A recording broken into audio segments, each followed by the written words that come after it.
이번 시간에 우리 2023년 2회 정보처리 기사 실기의 기출문제를 같이 한번 풀어보도록 하겠습니다.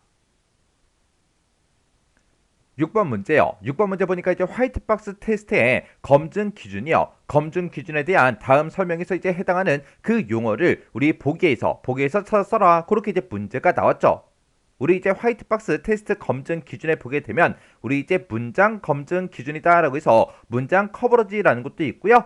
그리고 우리 분기 검증 기준이다라고 해서 분기 커버러지라는 것도 있죠. 그리고 우리 조건 검증 기준이다라고 해서 조건 커버러지라는 것도 있고요. 그리고 분기하고 우리 조건 이 두 가지 커버러지를 싹 다 이제 만족하는 그 분기 조건 커버러지라는 것도 있습니다.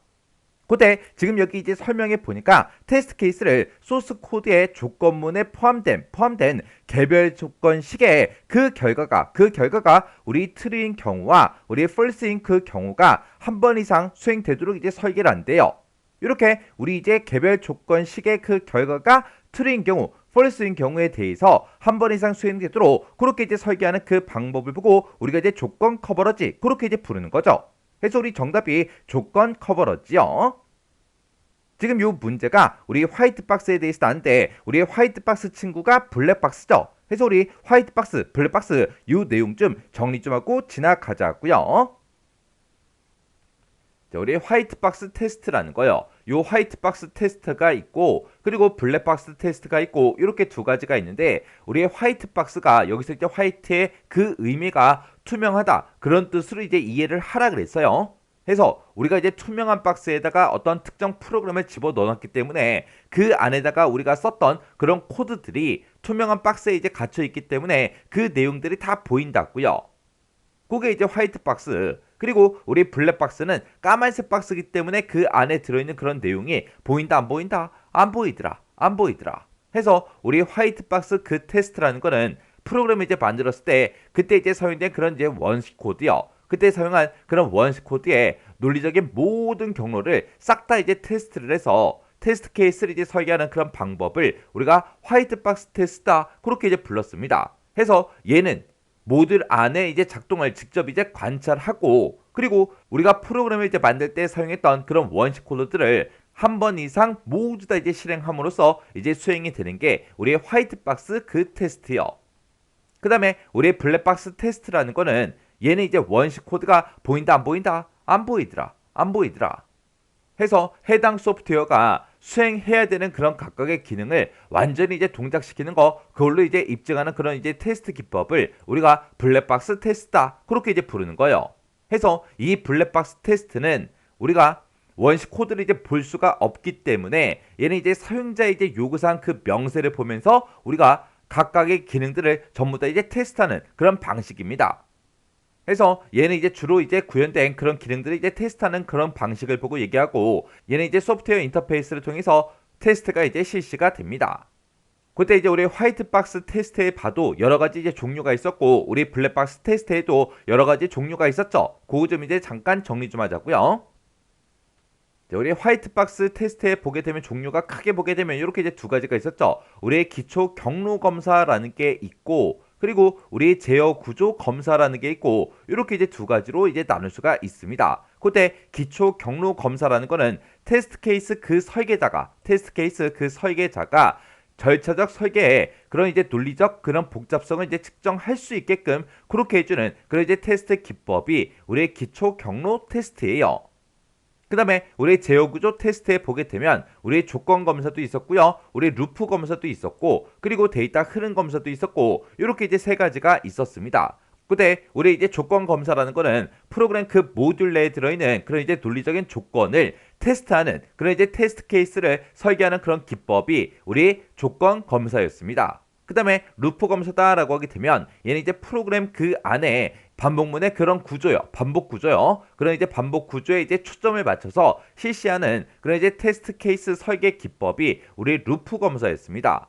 그 다음에 우리 데이터 흐름 검사라는 거는 말 그대로 프로그램 안에 보게 되면 이제 여러 가지 이제 변수들이 사용되는데 그런 변수의 이제 정의 그리고 변수의 이제 사용 그 위치에 초점을 맞춰서 우리가 실시하는 그런 이제 테스트 케이스 설계 기법이 우리 데이터 흐름 검사였습니다. 해서 우리 제어 구조 검사에 보게 되면 지금처럼 이렇게 이제 세 가지가 있었어요.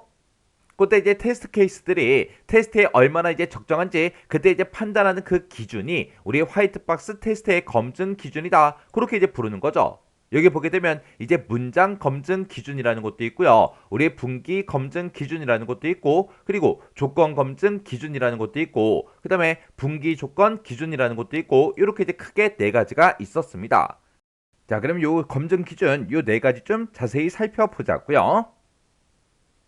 우리 검증 기준을 보게 되면 이렇게 이제 네 가지가 있는데, 우리 첫 번째 문장 검증 기준이요. 얘는 이제 소스 코드의 모든 구분이 한 번 이상 수행되도록 우리가 이제 테스트 케이스를 이제 설계하는 걸 보고 우리가 문장 검증 기준이다. 그렇게 이제 부르는 거고요. 그 다음에 우리 분기 검증 기준이라는 거는 우리가 다른 말로 결정 검증 기준이다. 이렇게 이제 부르기도 합니다. 이 분기 검증 기준이라는 거는 소스 코드에 들어있는 모든 조건문들 있죠. 그 조건문을 이제 딱 하고 만났을 때 그 조건에 만족하면 이제 우리 그 결과가 이제 true 값이 나올 거고요. 만약에 만족을 못한다. 그럼 이제 false가 나오겠죠. 그렇게 true인 그 경우와 false인 그 경우가 한 번 이상 싹 다 수행이 되도록 그렇게 이제 테스트 케이스를 설계하는 걸 보고 우리가 이제 분기 검증 기준 그렇게 이제 부르는 거예요.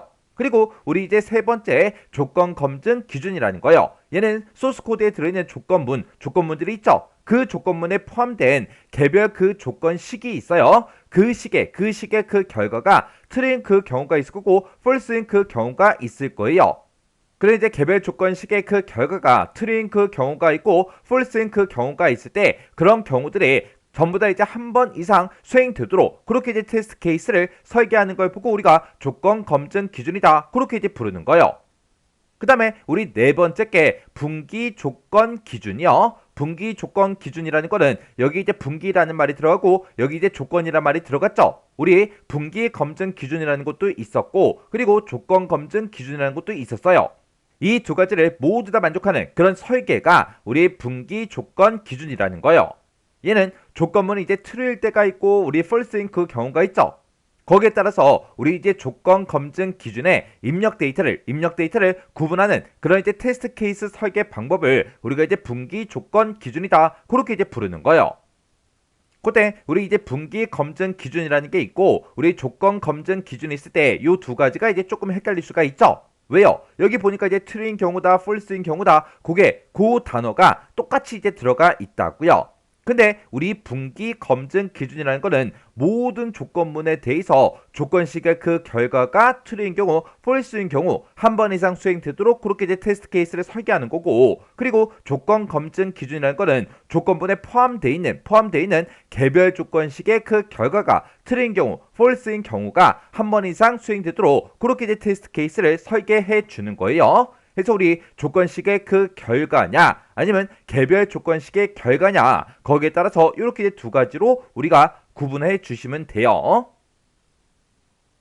그 다음에 우리 블랙박스 그 테스트에 보게 되면 지금처럼 종류가 이렇게 이제 5가지가 있어요. 우리 동치 분할 검사라는 거 얘를 이제 다른 말로 우리가 이제 동치 클래스 분해 그렇게 이제 부르는데 얘는 이제 프로그램에 입력 조건에 타당한 그런 입력 자료가 있고 타당하지 않는 그런 입력 자료가 있겠죠. 그 개수를 이제 균등하게 해서 우리가 이제 테스트 케이스를 이제 정하는 거예요. 해서 얘를 또 다른 말로 우리가 이제 동등 분할 기법이다. 그렇게 이제 부르기도 합니다. 그 다음에 우리 경계값 분석이라는 거요. 이 경계값 분석이라는 거는 우리 입력 조건에 있을 때 중간값보다는 경계값에서 오류가 발생할 그 확률이 더 높다. 그 점을 이제 이용해서 경계값을 이제 테스트 케이스로 선정하는 그런 이제 검사 기법이 우리 경계값 분석이요. 그 다음에 원인 효과 그래프 검사라는 거요. 얘는 이제 입력 데이터 간의 그런 관계나 아니면 출력에 이제 영향을 미치는 그런 상황을 체계적으로 이제 분석을 해요. 분석한 다음에 효용성이 높은 그런 이제 테스트 케이스를 선정해서 이제 검사하는 그런 기법이 우리 원인 효과 그래프 검사라는 거요. 그 다음에 우리 오류 예측 검사라는 거요. 얘는 이제 과거의 이제 경험이나 확인자 이제 감각으로 이제 테스트하는 그런 기법을 보고 우리가 이제 오류 예측 검사다 그렇게 이제 부르는 거고 그다음에 이제 비교 검사다라고 하게 되면 얘는 이제 여러 버전의 이제 프로그램들이 있을 때 그때 동일한 테스트 자료를 전부 다 이제 제공을 해요. 그때 이제 동일한 그 결과가 출력되는지 그걸 이제 테스트하는 그런 기법이 우리 비교 검사요. 그래서 우리 블랙박스 그 테스트 방식에 보게 되면 지금처럼 이렇게 이제 5가지가 있어요. 이런 이제 화이트 박스다, 블랙 박스다 얘네들에 대해서 우리 필기 시험 볼 때도 시험 문제가 엄청나게 많이 나왔다고요. 해서 이런 내용들이 우리 실기 시험에서도 실제로 이제 자주 이제 출제가 되고 있으니까 뭐가 뭔지 정확하게 구분할 수 있게 잘 정리하고 지나가시기 바랍니다.